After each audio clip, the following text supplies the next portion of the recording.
Coincidência ou não, ou por direção do Senhor, a última pregação com o pastor Adriano foi em Isaías 53 e não foi um acordo entre nós. Se tivéssemos de fazer esse acordo, eu teria pregado primeiro, porque ele pregou no 53 e aí nós vamos trabalhar o inverso. Vamos trabalhar o 51 e parte do 52. Essa noite, se Deus assim nos permitir, que Deus nos ajude. Se todos abriram, vamos ler do versículo 1 ao 3 inicialmente, depois nós vamos orar e pedir direção ao Espírito Santo que nos ajude na sua compreensão. Isaías 51, de 1 ao 3. Se todos abriram, amém? Então vamos ler. Ouvi-me vós, os que procurais a justiça, os que buscais o Senhor, olhai para a rocha de que fostes cortados e para a caverna do poço de que fostes cavados. Olhai para Abraão, vosso pai, e para Sara, que vos deu a luz, porque era ele único quando eu o chamei. O abençoei e o multipliquei, porque o Senhor tem piedade de Sião, terá piedade de todos os lugares assolados dela, e fará o seu deserto como o Éden, e a sua solidão como o jardim do Senhor. Regozijo e alegria se acharão nela, ações de graças e som de música. Atendei-me, povo meu, e escutai-me, nação minha, porque de mim sairá a lei, e estabelecerei o meu direito como luz dos povos. Que Deus então nos ajude na compreensão da sua palavra. Vamos orar. Pai, nós como tua igreja que se reúne nessa noite, Senhor, estamos diante da tua presença. Tu estás aqui no nosso meio, Senhor. Tu dissestes que quando 2 ou 3 estiverem reunidos em meu nome, nesse lugar que aqui estamos, tu estás presente. Nós cremos nisso e queremos ouvir a tua voz nessa noite, Senhor. Queremos sair aqui edificados pelo teu Santo Espírito, nos iluminando, Senhor, no entendimento da tua palavra. Que, Senhor Jesus, nossas vidas sejam tratadas nessa noite. Que pessoas que não te conhecem, que estão nessa noite ou ainda não tiveram um encontro contigo, Senhor, que eles venham a conhecer-te, que venham a arrepender-se dos seus pecados, porque esse é o dia oportuno, o dia da salvação, que eles estão aqui para ouvir a tua voz. Fala aos nossos corações, usa-me, Espírito Santo, conforme a tua palavra.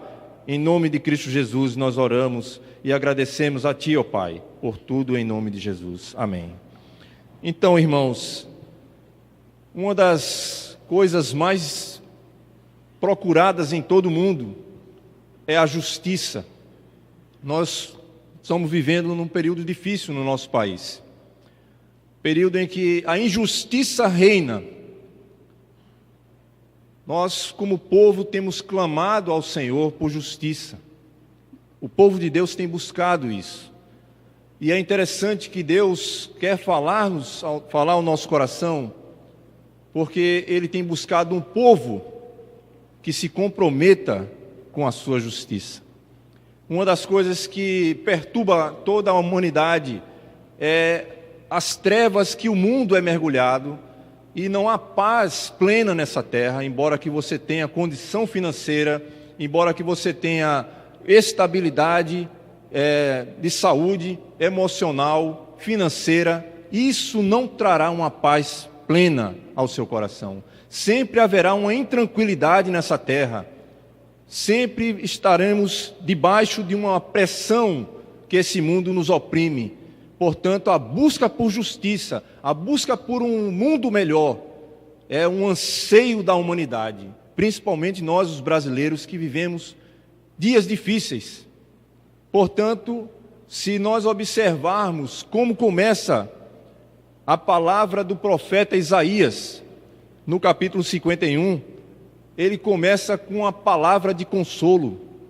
O título dessa mensagem tem por um foco principal o consolo de Deus para o remanescente fiel. Se nós estamos vivendo dias difíceis, estamos. Se nós temos expectativas e esperança de algo melhorar no nosso país, e principalmente nas coisas que estão ao nosso redor, e é uma expectativa de todos, Deus tem uma expectativa superior a todas essas expectativas dos homens.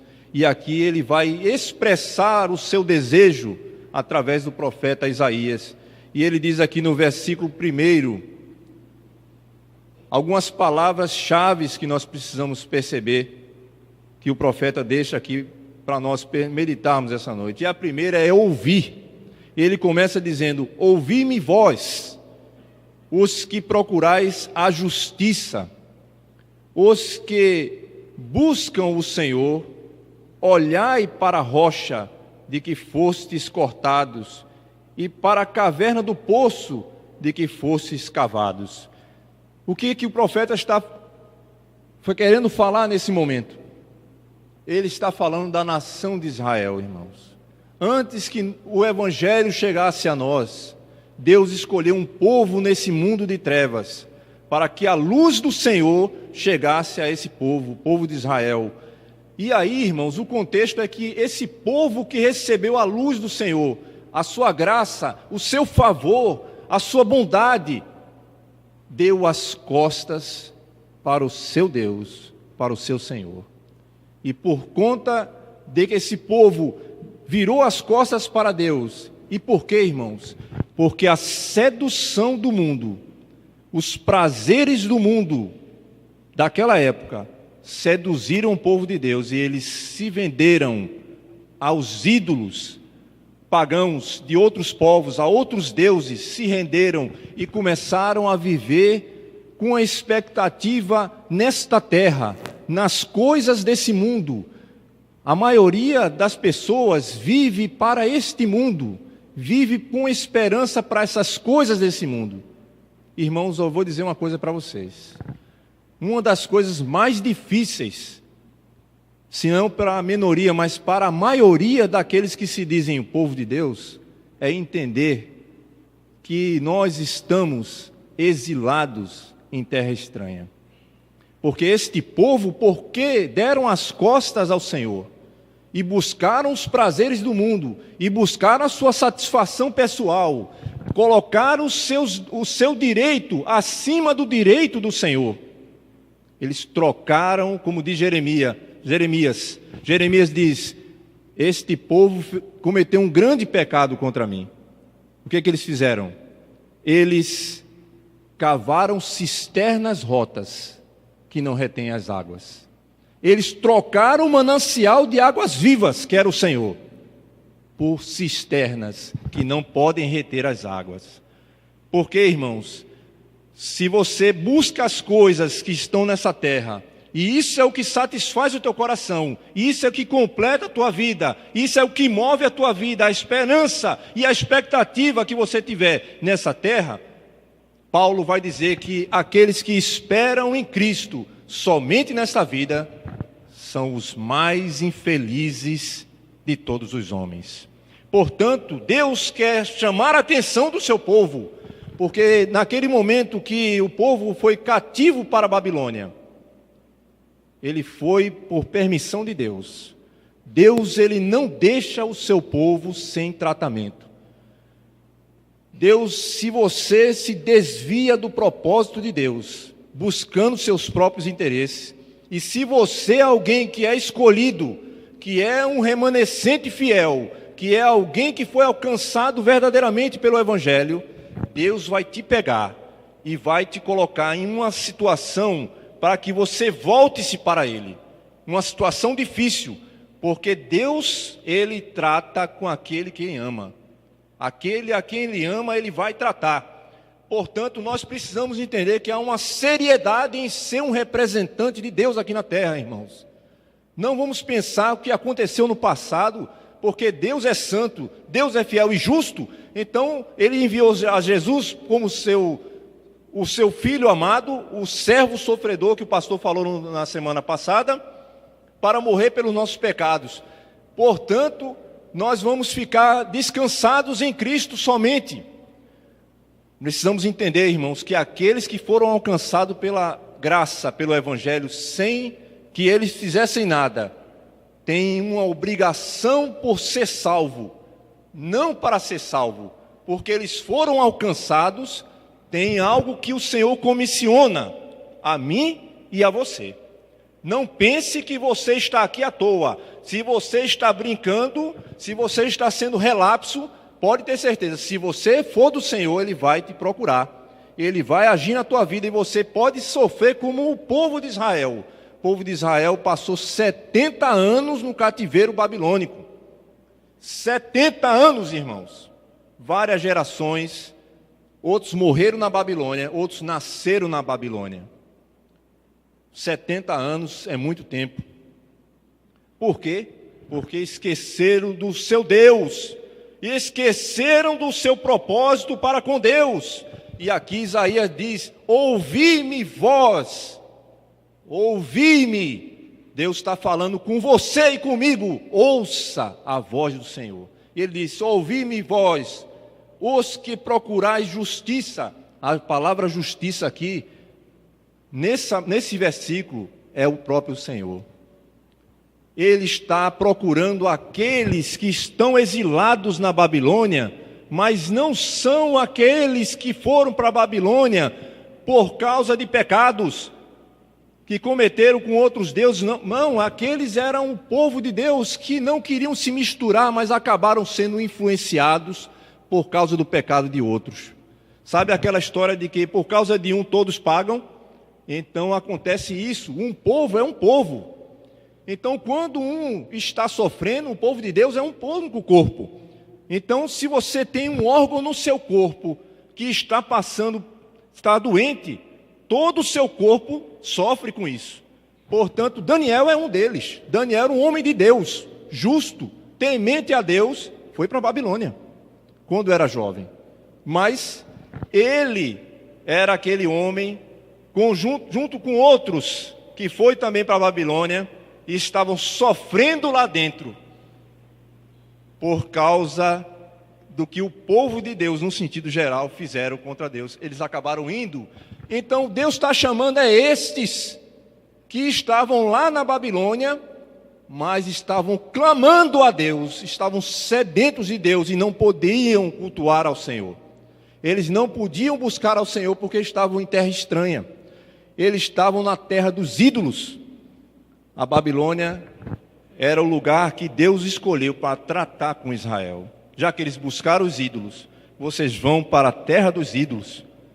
Vocês vão para lá. E é interessante falar isso, porque Abraão, que é o exemplo que ele está mostrando, uma figura aqui, está mostrando que esse povo, ele saiu como se uma rocha, uma pedra, foi cortada. E essa ideia da pedra, de uma edificação que ela foi cortada, e vocês são os descendentes de Abraão, dessa pedra. E ele diz aqui, Abraão estava em Ur dos Caldeus, uma terra na Mesopotâmia, onde lá existia muitos ídolos, mais de 2.000 ídolos, e ali era Ur dos Caldeus. Caldeus são os babilônicos, é o mesmo povo. Então o que acontece? Abraão estava lá, e Abraão era de uma família idólatra, irmãos. Quem era Abraão? O poço de onde ele foi escavado, a terra, era exatamente esse lugar. Ur dos Caldeus, o pai de Abraão, Terá, fabricava ídolos, fabricava estátuas de ídolos e vendia. E Abraão era um idólatra juntamente com sua família. Deus tira Abraão, chama Abraão, e Abraão obedece o chamado de Deus. E ele quer dizer com isso, este a quem era um idólatra, eu o chamei, e ele era uma única pessoa. Então, para entender, irmãos, o remanescente sempre será poucas pessoas. No meio do povo de Deus, você vai contar não se pode contar, mas Deus vai contar poucos.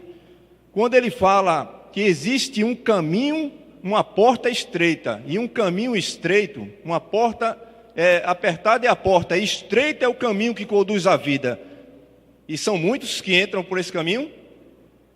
São poucos os que acertam com essa porta. Portanto, nós precisamos refletir a nossa vida e pensarmos o seguinte: quem eu sou dentro do povo de Deus? Quem sou eu dentro desse povo?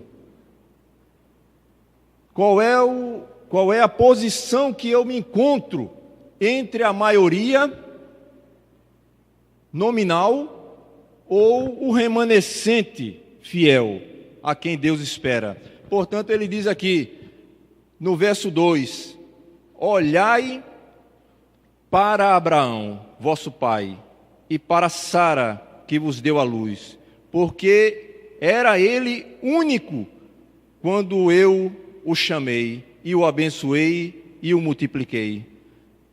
Qual é o chamado de Abraão, irmãos? Se você segurar aqui e acompanhar comigo, Romanos capítulo 4, Paulo vai mostrar para nós o que aconteceu com Abraão, o chamado dele e as implicações que Abraão teve quando Deus o chamou. Se Deus está chamando o povo para olhar o que aconteceu com Abraão, nós também devemos olhar para Abraão, porque Abraão é o pai da fé. Ele é aquele que, como nós, saiu de uma terra para outra que ele não sabia onde era. Deixou para trás tudo aquilo que para ele era o sustento, que era a segurança, a venda dos ídolos, a comodidade da sua família, e ele saiu para peregrinar para uma terra que Deus disse: eu te mostrarei. Ele não disse onde era. Sai da tua terra, da casa da tua parentela, e vai para a terra que eu te mostrarei. Então ele saiu pela fé, sem ver. Pela voz do Senhor, ele creu e obedeceu o chamado do Senhor. Ele é a referência para nós. Porque crer no Senhor e falar, eu creio em Deus, mas não obedeço ao Senhor, não existe isso. Porque a referência de Abraão para olhar para ele é porque ele creu e tomou uma posição, ele saiu de onde ele estava. Você tem dito, eu creio no Senhor, mas eu tenho ficado onde eu estou. Questione se você tem buscado obedecer o chamado do Senhor. Ele tem falado a sua vida. Você é dele? Você pertence a ele? Qual é o posicionamento que você vive? Deus no céu e eu aqui na terra. Eu saio daqui, é a minha vida. Aqui eu estou com Deus, lá fora sou eu. Então, e Deus me ajude. Não é assim, irmãos. Nós vamos ver isso. Então, se você abrir aí, segure aí, porque nós vamos trabalhar um pouco o texto aqui. Então, Romanos capítulo 4. Romanos 4.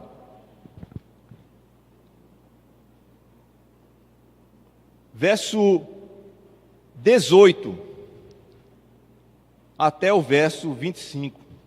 Veja a implicação de olhar para Abraão. Olhem para Abraão. Ele está falando isso para o povo de Israel. Nós também precisamos olhar para Abraão. O que ele quer dizer aqui, Paulo, aos Romanos, capítulo 4, verso 18. Deixe marcado aí, porque nós vamos voltar lá. Abraão, verso 18. Abraão, esperando contra a esperança, creu, para vir a ser pai de muitas nações, segundo lhe fora dito. Assim será a tua descendência.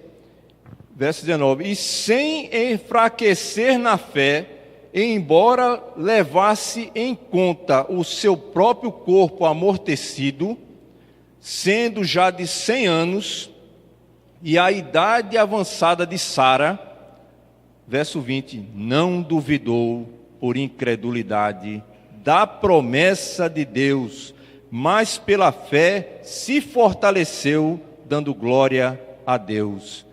Veja aí o verso 21 em diante. Estando plenamente convicto de que ele era poderoso, Deus, para cumprir o que prometera, pelo que isso lhe foi também imputado para a justiça. e não somente por causa dele. Está escrito que lhe foi levado em conta, mas, verso 24, também por nossa causa, posto que a nós igualmente nos será imputado a justiça de Deus, a saber, a nós que cremos, veja, naquele que ressuscitou dentre os mortos, a Jesus, o nosso Senhor, na qual foi entregue por causa de nossas transgressões e ressuscitou por causa da nossa justificação. Também a nós, não só a ele creu e ele agiu, e ele saiu em direção à vontade de Deus. Então, irmãos, nós precisamos olhar para isso. Voltando aí, então, para a questão aqui de Isaías. E ele continua no verso 3, ele dizendo aqui: porque o Senhor tem piedade de Sião, terá piedade de todos os lugares assolados dela, e fará o seu deserto como o Éden, e a sua solidão como o jardim do Senhor. Regozijo, alegria se acharão nela, ações de graça e som de música. Nós vemos aqui, irmãos, um contraste. Nós vemos a história de Abraão, no mundo que ele vivia, tendo o seu sustento dos ídolos, tendo os prazeres do mundo que ele vivia, porque ele não era um homem de Deus. E nós temos visto que Deus o chamou, ele creu e saiu a peregrinar da terra que ele morava para uma que ele não conhecia. E que terra era essa, irmãos? Era a terra de Canaã, a terra prometida a Abraão. E isso foi imputado pela justiça, porque ele saiu da posição que ele estava, ele creu e agiu para outro lugar, para outra terra. E nessa peregrinação é o que representa a nossa vida aqui, irmãos. Você está em que posição na vida do Senhor, que o Senhor te deu?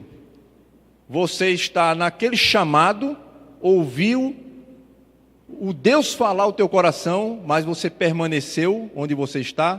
Ou você é aquele que já saiu daquela posição e está peregrinando para Canaã? Você se considera dessa forma? Porque isso vai fazer a diferença para a tua vida. Vai fazer a diferença do modo que você vai pensar e de que você vai agir aqui. Se você estiver com o pensamento aqui, então você vai perder de foco a vontade de Deus. E você vai perder o que Deus quer fazer através da sua vida. Lembre-se de uma coisa, irmãos, nós vamos dar conta a Deus daquilo que foi nos dado. O tempo que nós temos para o Senhor aqui nessa terra vai ser dado conta ao Senhor. Então veja bem, quando ele diz que ele terá piedade de Sião, ele vai ter piedade do seu povo. Sião, Jerusalém, é uma figura de linguagem para o povo de Deus. Ele tem piedade do seu povo, daqueles que estão sendo afligidos aqui nessa terra, mas tem uma expectativa do futuro, daquilo que Deus prometeu, das suas promessas. Eles vivem com essa expectativa. Então Deus tem piedade desses que sofrem aqui nessa terra por causa da vontade do Senhor. Então ele diz que ele vai transformar no futuro esta terra como no jardim do Éden, inicialmente. Quando o homem estava na presença de Deus, o homem e sua mulher estavam diante de Deus no jardim do Éden, no jardim do Senhor. Quando eles pecaram, eles foram expulsos da presença de Deus, estão no mundo. Então Deus vai restaurar essa terra, ele vai fazer novos céus e nova terra, um novo jardim. Então ele está mostrando que esse remanescente fiel, ele vive com essa expectativa, e não uma expectativa de que as coisas vão melhorar aqui na terra, irmãos. Que as coisas vão mudar e vai ser uma delícia aqui na terra. Não vai. Isso não acontecerá. Não tenha essa expectativa de mudança que existe no Brasil. Não vai haver uma mudança, vai haver uma mudança Pode haver mudança, mas não uma mudança definitiva. O que vier de mudança não será o suficiente para nos deixar aqui satisfeitos e tranquilos, irmãos. Preste atenção nisso, porque Deus está chamando a atenção do seu povo. Então ele diz aqui que ele vai fazer isso. As suas promessas são fiéis e verdadeiras. O problema é que muitas vezes nós não damos ouvidos ao que Deus está falando. Ele está prometendo que haverá um novo céu e nova terra, e nós estamos vivendo para aqui, para o antigo céu e a antiga terra. Nós não estamos vivendo para isso, para o futuro. Então ele está mostrando exatamente essa questão, chamando a atenção para olhar para Abraão, para olhar pelas promessas de Deus para o futuro. E aqui, irmãos, ele começa no versículo 4 dizendo algo que nós precisamos entender, que não é apenas ouvir a voz do Senhor. Qual é o verbo que ele usa aqui no versículo 4? Na minha Bíblia diz atendei. E atender é praticar. Praticar aquilo que você ouviu. Ouvir a voz do Senhor, ouvir a palavra do Senhor e não praticar, não está... Olhe, Jesus mesmo já falou sobre isso. Se você não praticar as palavras do Senhor, então não está valendo de nada. Você ouvir e não praticar, não colocar em prática, não tem valor para o Senhor. Então, quando ele pede para você ouvir, ele ao mesmo tempo diz, atendei. Atendei o quê? Atendei, meu povo, verso 4, e escutai-me, nação minha, porque de mim sairá a lei e estabelecerei o meu direito como luz dos povos. Aqui ele está mostrando, irmãos, que Israel foi chamado para brilhar como luz nas trevas para os povos. Israel pegou essa luz e colocou debaixo de um velador, ou aliás, de um alqueire, que é algo que cobria a luz. Ao invés dele colocar no velador em cima para que seja iluminado, a luz de Israel se apagou. E os povos, as outras nações, não conseguiriam ver Deus na vida do povo de Israel. A pergunta essa noite é: Deus pode contar com você para ser luz nesse mundo de trevas? Ou seja, quando as pessoas olharem para a tua vida, verão a luz do Senhor Jesus?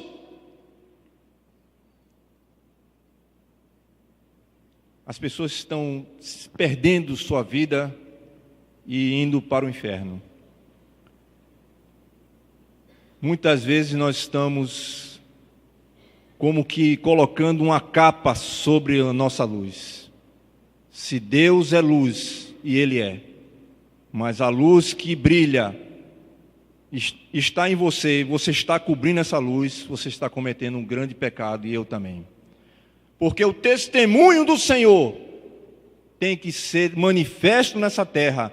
Os remanescentes do Senhor são aqueles que Deus pode contar com eles para testemunharem do poder de Deus, da salvação de Deus, porque a justiça de Deus é Ele mesmo, é aqueles que buscam o Senhor, eles buscam o Senhor, buscam a salvação do Senhor, buscam testemunhar de Deus para os povos de outras nações. Então aqui ele vai dizer, no versículo 5, perto está a minha justiça, e a justiça no versículo 5 é a salvação do Senhor.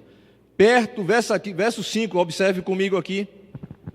Perto está a minha justiça, aparece a minha salvação, e os meus braços dominarão os povos, e as terras do mar me aguardam, e no meu braço esperam.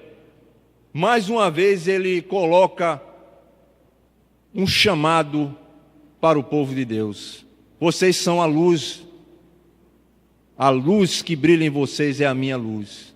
Vocês são a luz do mundo, porque Cristo foi a luz do mundo quando Ele veio a essa terra, e quando Ele subiu ao céu, e o Espírito Santo veio, iluminou nossa vida para nós brilharmos nessa terra, e Ele diz, vós sois a luz do mundo.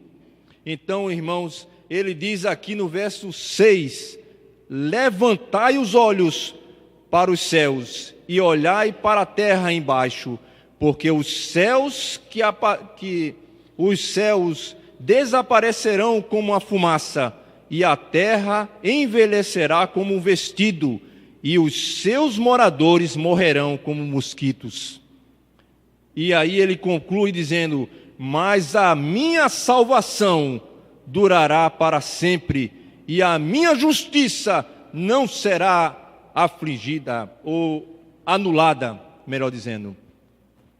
Olhai, levantai os vossos olhos para o céu e para a terra embaixo. O que ele está querendo dizer com isso, irmão? Tudo que você tiver de expectativa para essa vida, esqueça. Paulo diz em 1 Coríntios capítulo 7, ele diz: os que estão casados, como se não tivessem casados. Os que compram, como se nada tivessem. Os que esperam nesse mundo, não têm a expectativa, porque a aparência desse mundo passa. Ele vai dizer com isso, irmãos, que você não vai deixar seu cônjuge, não, que você não vai deixar de trabalhar, que você não vai comprar, que você não vai vender. Não é isso. Ele está dizendo: não coloque expectativa nisso. Não faça planos para aqui. Você sabe que nós temos um tempo de vida muito curto, irmãos. Nossa vida é tão frágil e, sabe, que qualquer coisa, de uma hora para outra, você não dá mais aqui nessa terra. Nada trouxemos para esse mundo, nem nada dele levaremos. Se temos o que comer e o que vestir, estejai vós contentes com isso. As pessoas vivem procurando as coisas que o mundo oferece. Não pode ser coisas lícitas, não. Coisas boas, bens, não é errado. Mas isso é tão sutil e tão tênue que isso pode enredar você. Isso pode deixar você enredado de forma que você se desvie do propósito de Deus e você fique afundado e enredado, você fique oprimido pelo sistema desse mundo que jaz no maligno. Então, o que ele está mostrando aqui é: levantai os olhos. Veja o que diz aqui. Estou correndo aqui porque realmente nós estamos com um tempo bem apertado, mas vamos lá. 2 Pedro 3, 7, Pedro vai mostrar na sua carta sobre a expectativa desse mundo. Ele diz: levante os olhos aos céus e olhe para a terra, porque eles desaparecerão como fumaça. Veja o que diz aqui então Pedro, 2 Pedro, capítulo 3,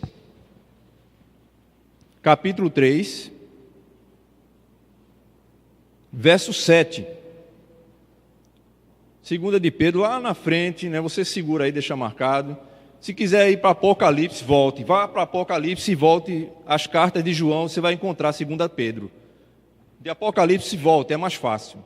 Então diz o seguinte, verso 7 do capítulo 3. Ora, os céus que agora existem e a terra pela mesma palavra têm sido entesouradas para o fogo, estando reservados para o dia do juízo e destruição dos homens ímpios.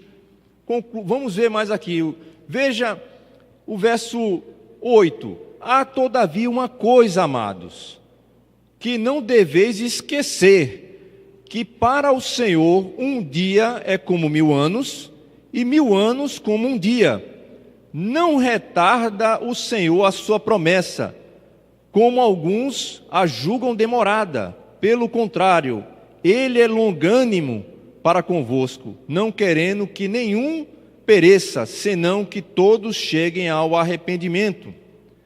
Virá, entretanto, como ladrão o dia do Senhor, no qual os céus passarão com estrepitoso estrondo, e os elementos se desfarão abrasados, também a terra e as obras que nela existem serão atingidas. Então veja o conselho que ele dá para o remanescente fiel, para o verdadeiro povo de Deus. Qual é o conselho que Pedro dá? Verso 11. Visto que todas estas coisas hão de ser assim desfeitas, deveis ser tais como os que vivem em santo procedimento e piedade, esperando e apressando a vinda do dia de Deus, por causa do qual os céus incendiados serão desfeitos e os elementos abrasados se derreterão. Veja o nós aqui. Você está dentro desse nós do versículo 13? Eu espero que sim. Eu espero que sim. E ele diz: nós, porém, segundo a sua promessa, esperamos novos céus e nova terra, nos quais habita justiça. Lembra do primeiro versículo? Ouvi-me, vós que procurais a justiça. Esta justiça que o povo de Deus vai achar só quando o Senhor voltar. E se não é agora que nós temos, devemos viver em santo procedimento e piedade. Que é isso, irmãos? Separando-nos das coisas que contaminam a nossa vida espiritual.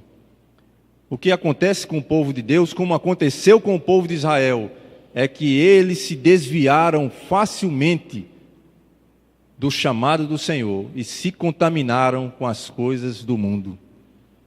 Meu irmão e minha irmã, o tempo que nós estamos vivendo é de consagração, é de buscar a presença do Senhor, buscar a sua face, buscar a sua justiça, pedir perdão e arrependermos da nossa vida fútil, porque nós fomos comprados por um alto preço, e não foi por prata ou ouro que nós fomos resgatados, mas pelo precioso sangue de Jesus Cristo, que foi derramado por nós. Não foi outra coisa, não foi moedas, tesouros dessa terra, foi o sangue de Cristo que foi derramado. Ele era inocente, puro, santo, sem pecado, ele morreu por você, por mim.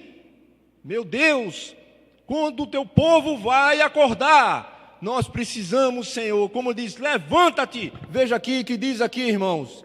Ele diz ainda, aqui no verso 7, ele diz assim: ouvi-me vós, que conheceis a justiça, vós, povo em cujo coração está a minha lei. Não temas o opróbrio dos homens, nem vos turbeis por causa das suas injúrias, porque a traça os roerá como um vestido, e o bicho os comerá como a lã, mas a minha justiça durará para sempre, e a minha salvação para todas as gerações. Então ele diz no verso 9: desperta, ouvi-me vós, se conheceis a justiça. Irmãos, você sabe, um homem que estava com Abraão e que conheceu a justiça de Deus, que saiu da terra dos ídolos para Canaã, foi Ló, o seu sobrinho. Ló saiu e por um momento ele saiu da presença de Abraão para o destino que ele ia, Canaã, e ele desceu para as campinas do Jordão, até chegar em Sodoma. E ali ele ficou com sua família. Mas a iniquidade do mundo foi tão grande que subiu ao céu. E Deus disse: vou destruir essa cidade, vou destruí-la. Aí Abraão clama pelo seu sobrinho Ló. E ele diz, então ele enviou os anjos para tirar Ló, que era um justo. Estava no meio de uma geração pervertida. Você é como Ló, um justo no meio de uma geração pervertida. Você se aflige, a sua alma é afligida todo dia. Você está passivo? Você está achando que as coisas são assim mesmo? Você se incomoda com o que acontece no mundo? Pois Ló se incomodava. Não precisa você abrir não, eu vou ler para vocês aí por causa do tempo. Mas eu vou ler aqui, veja o que diz aqui, ainda em 2 de Pedro.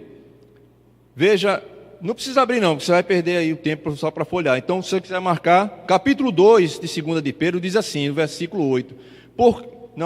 Vamos ver aqui no versículo 6 e 7 em diante. e reduzindo a cinzas a cidade de Sodoma e Gomorra, ordenou a ruína completa, tendo-as postos como exemplo quantos venham a viver impiamente. E livrou o justo Ló, afligido pelo procedimento libertino daqueles insubordinados. Porque, verso 8, porque este justo, pelo que via e ouvia, quando habitava entre eles, atormentava a sua alma justa, cada dia, por causa das obras iníquas daqueles.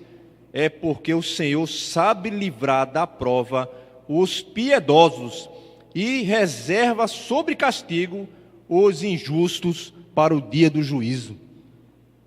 Se você é uma pessoa justa pelo Senhor, piedosa, uma mulher, um homem de Deus, você se aflige com esse mundo, você não se conforma a esse mundo, porque Romanos 12:1 diz: rogo-vos, pois, pela misericórdia de Deus, que apresenteis o vosso corpo em sacrifício vivo, santo e agradável a Deus, que é o vosso culto racional, e não vos conformeis com este século, mas transformai-vos pela renovação do vosso entendimento, para que possais experimentar qual seja a boa, agradável e perfeita vontade de Deus.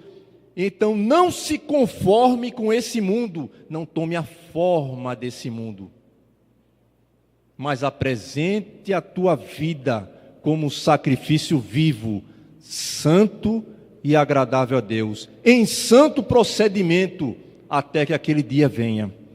Porque enquanto você está sendo afligido nessa terra, as coisas vão virar. A mudança realmente haverá quando o Senhor voltar, porque aqueles que estão te afligindo, eles sofrerão castigo, porque nesse momento Israel tomou o cálice da ira do Senhor. O cálice da ira do Senhor foi para Israel, porque eles abandonaram o Senhor. Mas, irmãos, o cálice foi tomado da mão de Israel e foi dado para a Babilônia. Ela tomou o cálice da ira, e isso acontecerá no futuro, irmãos. Voltando aqui para Isaías, nós vamos ver aqui até onde a gente vai caminhar, irmãos. Então ele diz no verso 9: desperta, desperta, arma de força, é uma oração que ele faz ao Senhor. Também esse desperta vai para o povo, porque ele vai dizer quem é o Senhor e o que ele fez no passado. Desperta, desperta, braço do Senhor, desperta como nos dias passados, como nas gerações antigas. Não és tu aquele que abateu o Egito e feriu o monstro marinho que é o próprio Egito? Não és tu aquele que secou o mar e as águas do grande abismo, aquele que fez o caminho no fundo do mar, para que passarem os remidos? Assim voltarão os resgatados do Senhor e virão a Sião com júbilo e perpétua alegria. Lhes coroará a cabeça, o regozijo e a alegria os alcançarão, e deles fugirão a dor e o gemido. Romanos capítulo 8, Paulo vai dizer que até a natureza geme até agora, esperando a adoção dos filhos de Deus. E não somente ela, mas nós também. Paulo vai mostrar isso, que aquele que é o verdadeiro remanescente, fiel, ele geme, ele está em angústias, esperando a volta do Senhor, um novo céu e uma nova terra. Mas ele diz que isso acontecerá para aqueles que realmente esperam no Senhor, porque ele diz: tu fizeste isso no passado, tu abriste o mar vermelho, tu transformaste tudo que era o opróbrio do povo de Deus no Egito. Tu podes fazer essas coisas, tu pode mudar a tua vida, pode transformar a sequidão se você estiver longe do Senhor, a ser um vale verdejante, para que você seja também aquele que pode alimentar, ser um atalaia, aquele que traz a palavra do Senhor para os povos que estão sedentos, fome do pão divino, do pão do céu, sede da água da vida. Ele quer usar a mim e quer usar você para alimentar os povos e ser luz para essa nação que estão em trevas. Então veja, irmãos, ele diz aqui ainda no verso 12: eu sou aquele que vos consola. Quem, pois, és tu para que temas o homem que é mortal, ou o filho do homem que não passa de erva? Quem és tu? Verso 13: quem és tu que te esqueces do Senhor que te criou, que estendeu os céus e fundou a terra, e temes continuamente todo dia o furor do tirano que se prepara para destruir? Onde está o furor do tirano? Aí ele vai dizer no verso 14: o exilado cativo depressa será libertado, e não morrerá, lá não descerá à sepultura, e o seu pão não lhe faltará. Uma das coisas que nós precisamos entender, irmãos, é que Deus nos dá a provisão, Deus nos consola, Deus cuida de nós naquilo que nós precisamos, mas muitas vezes nós estamos embriagados com as coisas do mundo, como estava o povo de Israel. Então veja o que diz aqui o capítulo 55, no verso 2 de Isaías. Ele diz que o pão será garantido para nós, mas muitas vezes a gente gasta as nossas economias, aquilo que a gente consegue com dificuldade, em coisas que não têm um valor espiritual. E ele diz aqui: por que, verso 2, 55, verso 2, por que gastais o dinheiro naquilo que não é pão, e o vosso suor naquilo que não satisfaz? Duas perguntas só. Por que você gasta o dinheiro naquilo que não é pão, e o teu esforço, o teu suor, naquilo que não traz uma satisfação plena? Eu vejo a missionária aqui, Ana Selma, a disposição dela e a dos irmãos lá de Guiné-Bissau, o gastar do seu tempo em coisas que são verdadeiros tesouros para o céu.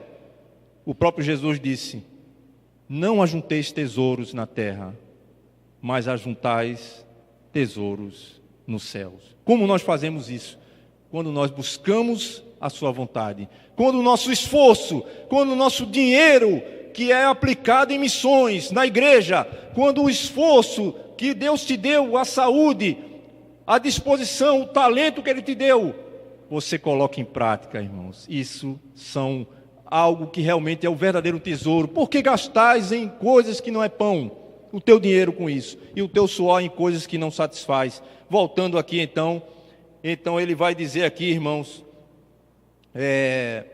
no verso 16: ponho as minhas palavras na tua boca e te protejo com a sombra de minha mão, para que eu estenda novos céus e funde nova terra, e diga a Sião: tu és o meu povo.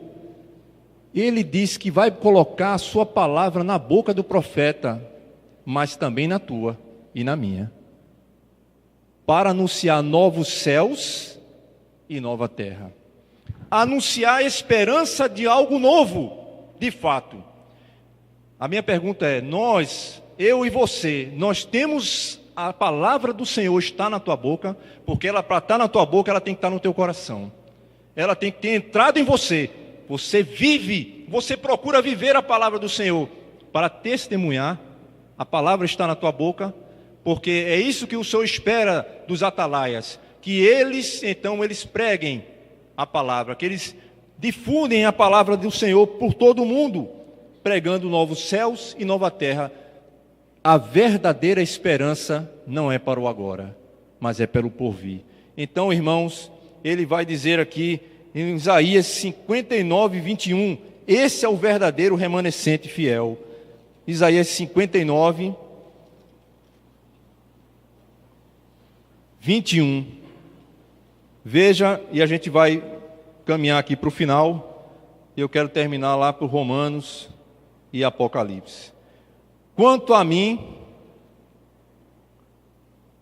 59, 21. Quanto a mim, está a minha aliança com eles. Quem são eles? o povo remanescente fiel de Deus. Diz o Senhor: o meu espírito que está sobre ti e as minhas palavras pus na tua boca, não se apartarão dela, nem da de teus filhos, nem dos filhos dos teus filhos, não se apartarão desde agora e para todo sempre, diz o Senhor. A geração bendita do Senhor passa as palavras que estão no seu coração para os seus filhos, e os seus filhos para os seus filhos. Então, a outra geração, a terceira geração, também pronuncia que pertencem ao Senhor, porque são filhos benditos. É aquela questão de Deuteronômio no capítulo 6, que a palavra está na tua mente e no teu coração, e tu as inculcarás a teus filhos, ao deitar-te e ao levantar-te, ao sair da tua casa.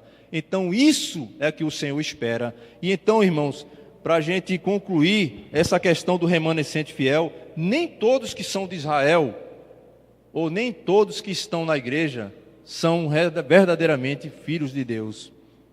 Nós precisamos rever a nossa vida. Romanos capítulo 9, 27. Romanos 9, 27. Veja o que diz aí. O remanescente fiel. Deus consola esse homem, essa mulher, que são homens e mulheres de Deus. Romanos 9,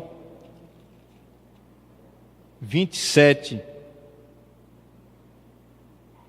Veja que Paulo está falando aqui sobre Isaías, sobre o profeta Isaías. Ele diz: mas relativamente a Israel, dele chama Isaías, ainda que o número dos filhos de Israel sejam como a areia do mar, o remanescente é que será salvo. Ainda que a igreja está assim de gente no mundo todo, se dizendo cristão, o remanescente fiel é o que será salvo. Aqui é bem claro, assim diz Isaías, o que nós lemos. E ele continua no verso 28. Por quê? Porque o Senhor cumprirá a sua palavra sobre a terra, cabalmente e em breve, como Isaías já disse: se o Senhor dos exércitos não nos tivesse deixado descendência, teríamos nos tornado como Sodoma e semelhante a Gomorra, e exterminados da face da terra. Mas o Senhor nunca deixará de ter o seu remanescente. Ele sempre contará com aqueles que são fiéis ao Senhor. E minha expectativa e a do Senhor é que Ele encontre em cada um de vocês este remanescente fiel, para a glória de seu nome. Que Deus assim nos ajude, em nome de Jesus. Pastor Adriano.